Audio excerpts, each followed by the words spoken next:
أعوذ بالله من الشيطان الرجيم بسم الله الرحمن الرحيم. Le cheikh explique, il dit que Allah subhanahu wa ta'ala, il dit au messager, au prophète, il l'appelle par cet attribut, cette caractéristique noble, du fait qu'il est un prophète, al-Nabi. Allah subhanahu wa ta'ala, quand il s'adresse au prophète sallallahu alayhi wa sallam, il dit jamais, il l'appelle jamais par son nom, il l'appelle toujours par son titre, par son titre de noblesse ou de prophétie ou de messager. Il dit par exemple au prophète, il dit au messager, Ya ayyuhan nabi, Ya ayyuhan rasoul. Et ça c'est pour nous donner en même temps les bonnes manières comment on doit s'adresser au prophète sallallahu alayhi wa sallam quand on parle, quand on s'adresse au prophète Muhammad sallallahu alayhi wa sallam, comment les sahaba s'adressaient au prophète sallallahu alayhi wa sallam durant sa vie. Tandis que lorsque Allah subhanahu wa ta'ala informe ou parle du prophète sallallahu alayhi wa sallam, il mentionne son nom. Mais quand il s'adresse à lui, il l'appelle par son titre. Donc il donne des exemples de ça, comme le verset 40 dans Surat Al-Ahzab, il dit « Et Mohammed n'est pas le père d'aucun d'entre vos hommes ». Ou bien le verset 144 dans Surat Al-Imran, « Et Mohammed n'est qu'un messager, il y a eu avant lui d'autres messagers ». Et donc ça c'est dans le sens que Allah il nous informe et il nous parle du prophète. Il ne s'adresse pas à lui, donc il le mentionne en mentionnant son nom, d'accord? Et lorsqu'il l'appelle, il dit au messager, ou bien il l'appelle en disant Ya ayyuhan ar-rasul ou Ya ayyuhan nabi, là il utilise son titre et non pas son nom. Et Allah il a blâmé les Arabes, c'est-à-dire les Bédouins, lorsqu'ils venaient devant la chambre du prophète, les chambres du prophète sallallahu alayhi wa sallam, qui étaient ces maisons, qui étaient collées à la mosquée, ils venaient puis ils appelaient Ya Muhammad, ils criaient comme ça, Ukhruj ilayna, ils venaient puis ils l'appelaient, ils criaient fort, ils disaient Oh Muhammad, sors, parce qu'ils ne savent pas dans quelle maison il est, ils ne savent pas où il est, donc ils l'appellent pour lui dire de sortir. Ils n'ont pas de manière, c'est des bédouins, ils viennent du désert, donc ils ne savent pas eux les règles de politesse et de respect envers le prophète sallallahu alayhi wa sallam, sont déjà un peu rudes dans leur manière. Donc ils sortent, ils disent Ya Muhammad, ukhruj ilayna, c'est pas des gens raffinés, donc non c'est ça.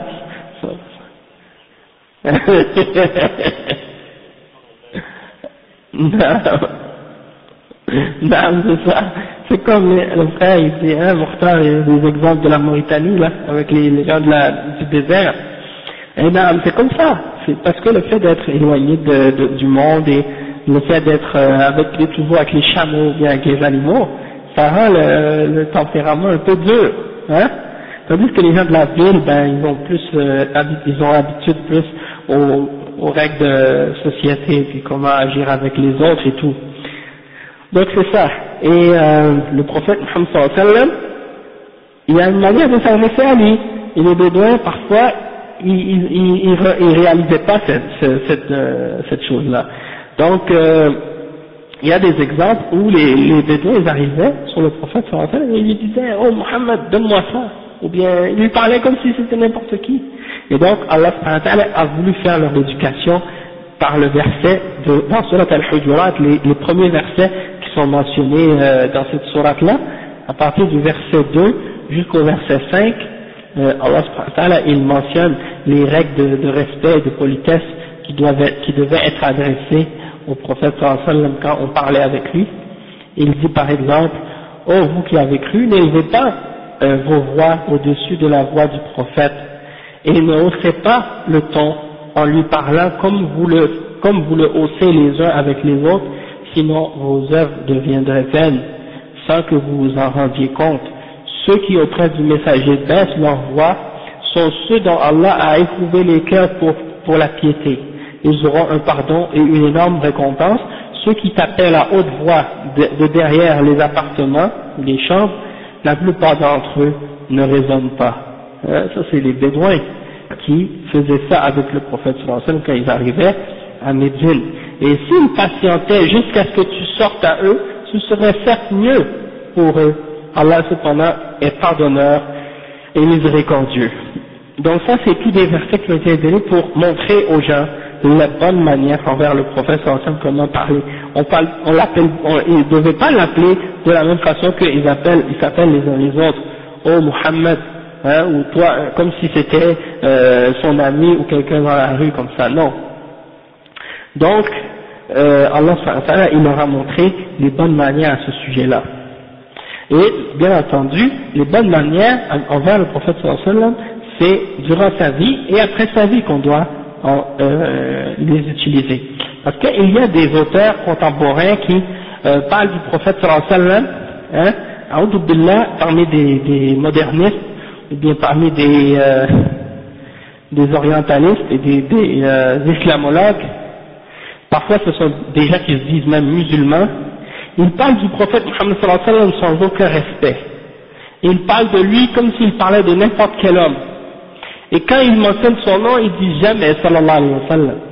Et ils disent son nom, son prénom, comme si c'était n'importe quel parmi leurs amis dans la rue. Hein? Et ils disent, il y en a qui l'appellent même comme les kuffars, Mahomet, au lieu de l'appeler Muhammad sallallahu alayhi wa sallam. Et Mahomet, hein, certaines personnes m'ont dit que c'est le contraire de Muhammad. Parce que Muhammad, c'est celui qui est glorifié. Mahomet, c'est-à-dire, il n'a pas été glorifié. Et eux, les Français, ils l'ont dit à l'envers justement pour que ça ait cette signification-là de celui qui n'a pas été glorifié. Hein? Mahomet. Et ils disent Mahomet. Ils n'ont pas fait ça par hasard. C'est bien réfléchi pourquoi ils ont fait ça. Et la culture française, la façon comment elle est faite elle a été établie pour détester sur la haine et le combat de l'islam. Depuis les croisades jusqu'à aujourd'hui. Et il continue encore sur cette voie-là aujourd'hui. Même si c'est recouvert par une petite couche de droits de l'homme, mais en dessous il y a toujours cette guerre contre l'islam qui reste dans leur cœur, bien éveillée. Et donc, c'est grave. Quand ils parlent du boxeur Cassius Clay, hein, ils sont capables de dire sans problème son nom, hein, Muhammad Ali. Mais quand ils parlent du prophète Muhammad sallallahu alayhi wa sallam, tout d'un coup, leur langue est plus capable de prononcer le nom Muhammad. Et donc ils sont pas capables de le dire, ils sont obligés de dire Mahomet. C'est bizarre, hein? Quand ils parlent d'un boxeur, ils sont capables de le dire comme il faut.